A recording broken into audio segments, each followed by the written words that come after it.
I am proud to note also that there are several notable Filipino brands that have established their presence here in the Vietnamese market for a few years now. Some of them have been here since the mid-90s. I know they have been providing quality products and reliable service to Vietnamese consumers.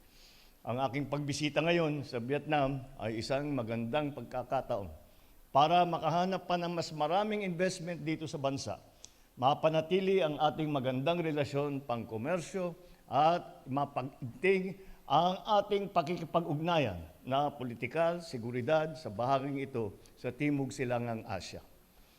Isang patunay na malapit na ugnayan ng ating dalawang bansa ay ang tinatawag nating people-to-people connections. At kayo, ang mga Pilipino na nandito sa Vietnam, ang patunay kung gaano kalapit ang ating mga bansa.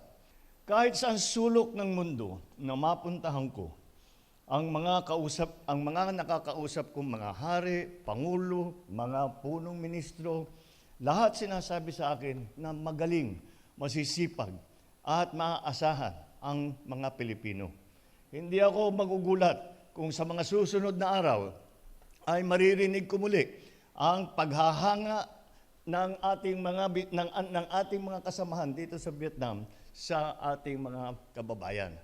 Kaya ako'y lubos na nagpapasalamat sa inyong lahat dahil napapadali ang aking trabaho dahil sa magandang reputasyon na itinaguyod nyo sa pamamagitan ng inyong sipag at tiyaga dito sa Vietnam.